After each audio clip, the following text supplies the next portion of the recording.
Okay, so welcome to the Node.js uvwasi meeting for May 24th, 2024.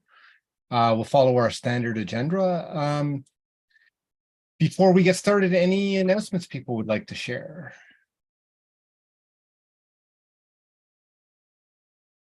I think a couple things I can mention is that I can see there's two versions of uvwasi. New versions v00.17 and v00.18.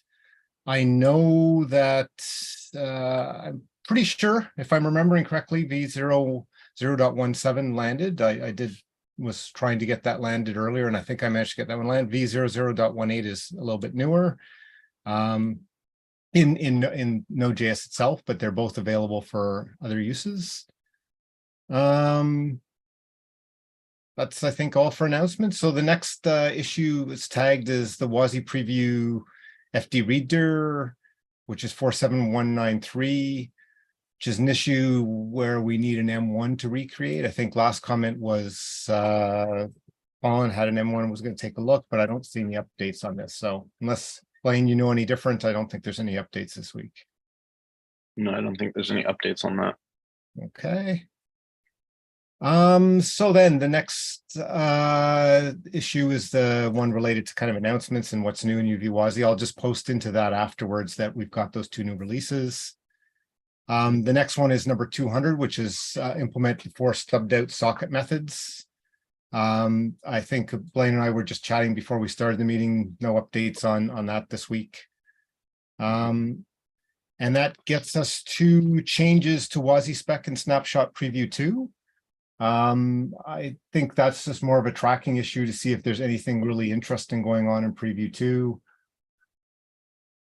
I don't think we have anybody, like Guy's not here, and or any of the other people who've often given us any updates or sort of a discussion on that front. So I don't know, Blaine, if you have anything on that one. I did want to add to the notes a link I did find. I've been looking at some of Guy's stuff, Okay. and there's the there's the preview 2 shim in the JCO project, Right. which is, I guess the last update was 5 days ago. Okay. So if you notice the implementation status, it has Node.js in the browser, and I believe these are the shims that are written in JavaScript that will kind of support WASI.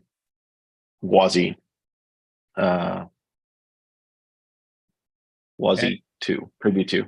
And so that was one thing that I did come across related to that. I know we haven't heard from Guy in a little while, but it does seem like he is making progress on this, but just not in the uvwasi stuff itself. He's just kind of doing it over there. Yeah, he was at the conference last week as well, or 2 weeks ago now, I guess, and we chatted a little bit. And so yeah, I think that was my understanding of his plan. He was going to try and like experiment with some stuff in JavaScript, and then we can see how that should be pulled back into the Node itself. Yeah, I think it's pretty cool. uvwasi in which pieces really should be pulled back. Right.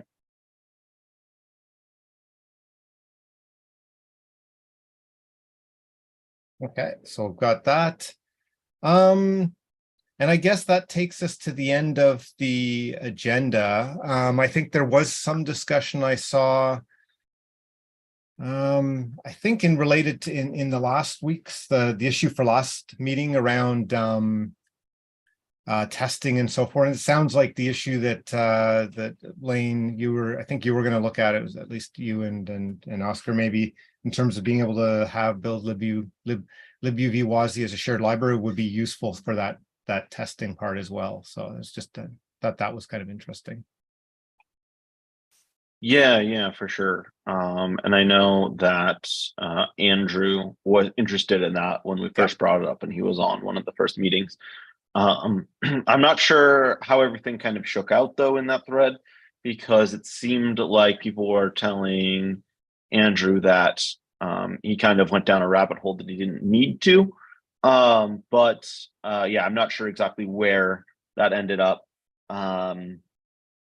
So yeah, if he wants to follow up on anything, I think he's free to open an issue if there's anything we can do. But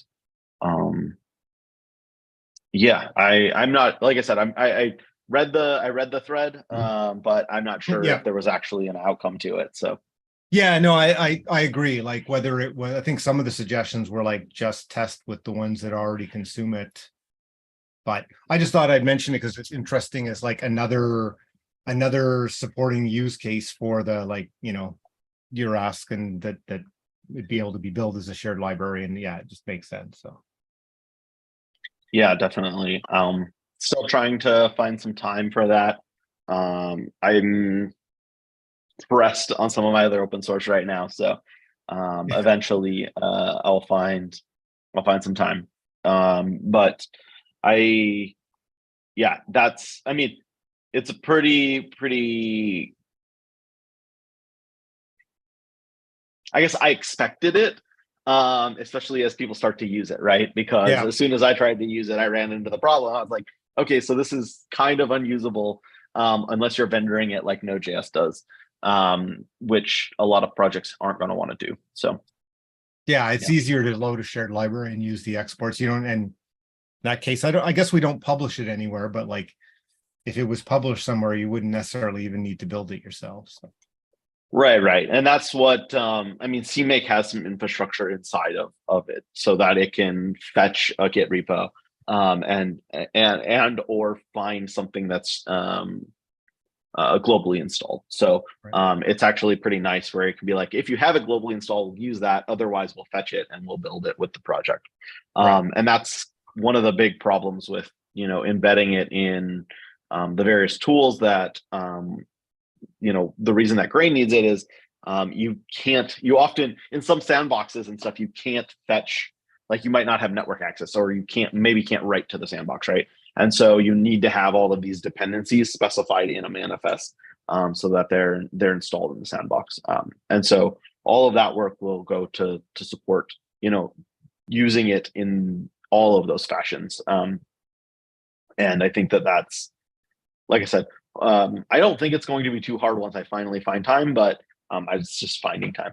yeah, yeah. No, things move slowly when it's not your primary job, so it's Yeah. expected.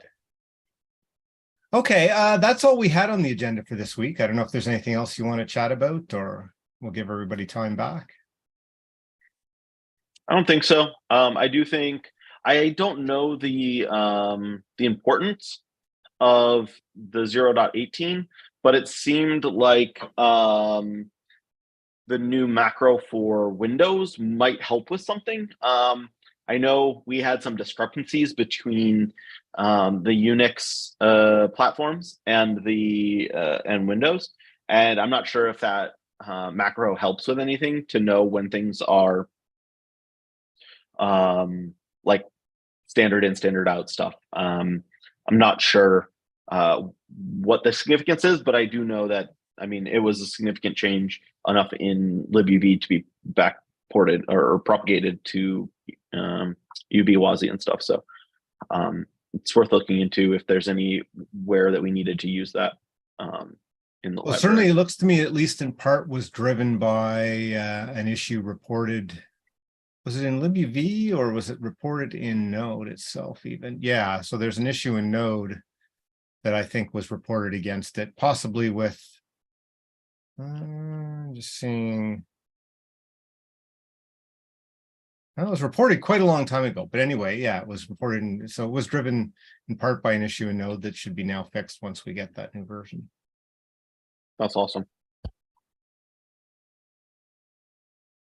Okay, well, nice chatting, and we will see you in GitHub and then in a couple weeks, I guess. All right. Okay, Have a good thanks. one. Yeah, you too. Bye.